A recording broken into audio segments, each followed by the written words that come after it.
Under conventional medical treatment, whether it be for autoimmune disease or even conditions like high blood pressure or diabetes, you're told that you have to take drugs, and not just for a week or a month or a year. You're told you have to take drugs forever. You're guaranteed that if you follow your doctor's advice, you'll be sick forever. You'll never get well. That's the guarantee. Because the strategies are all about manipulating the symptoms, not dealing with the underlying cause. You come in with that diagnosis, you get a bunch of pills that have nothing to do with the disease causation, or you get these procedures that have nothing to do with disease causation.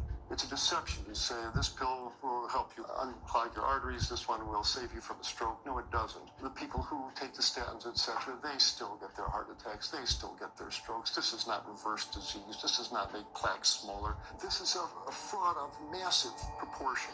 In the U.S., treating chronic disease such as heart disease, cancer, and diabetes is a $1.5 trillion industry. That's the GDP equivalent of the 10th richest country in the world. I went back and dug deeper into the health organization's funding, and there it was again. These organizations were accepting millions of dollars from pharmaceutical companies that are making billions of dollars from the very same diseases these health groups are supposedly trying to end.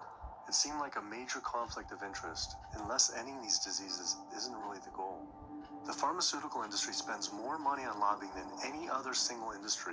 Just like animal agriculture, they are so powerful they write their own laws that have had activists in prison to silence them. Government's in bed with anyone that gives them the most money, which is the pharmaceutical industry, which is the animal ag industries. They are pumping the government full of money and resources, and in return, the government's giving them what they want: subsidies, imprisoning activists that go against them. And I think it's quite telling that these industries are working so hard and spending so much money to criminalize people for simply taking a picture, for simply recording what's going on inside these facilities and making it known to the public.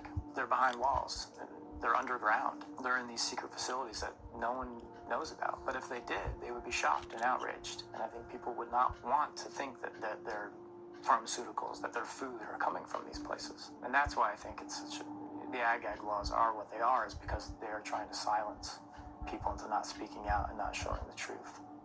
I finally realized how deep the collusion truly is between government and these industries, and how dangerous it could be to expose them. These concerns intensified after meeting the USDA whistleblower who revealed mad cow disease in the U.S. meat supply. USDA operates like the military. So when I got on TV and that, right away USDA sent out memos to all the veterinarians and food inspectors. If anybody from the media ever contacts you, do not talk to them. Refer them to Washington, D.C., and we will talk to them. So right away, shut up everybody. American public should be very, very concerned about this. What's going on with USDA?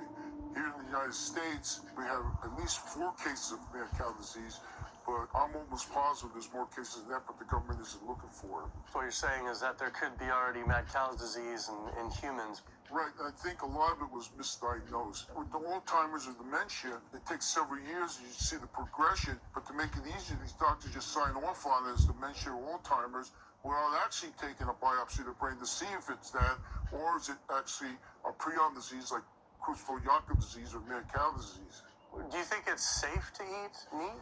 I personally don't think it's safe to eat it because of the fact how the line speeds are increasing and also our inspectors are not well trained enough. At the present time, the line speed now is going about 220 cows an hour. That gives you about somewhere around 4 cows per minute, so that's 15 seconds per cow. These dangerous slaughter speeds means that animal waste ends up everywhere. Testing shows 88% of pork chops are contaminated with fecal bacteria, 90% of ground beef, and 95% of chicken breast sample contain animal waste bacteria. There is nothing clean about eating this way, but it just isn't waste. It's also pus-filled infections. You can see there's a bump or some kind of abscess underneath the hide. Most of the time when the hide's pulled off, either that will open up the abscess and the pus will come out, or if it's deep-seated, when the inspectors are doing their work or the company employees, they might stick their knife into an abscess and it explodes all over the place. I had heard enough. I was utterly disgusted by the corruption, the greed, the disease, and the abuse I was learning about. The very animals we were killing us and the planet. But so many people eat meat and dairy every day of their lives. And we are so concerned about getting enough protein. Do we have to eat meat to get complete protein?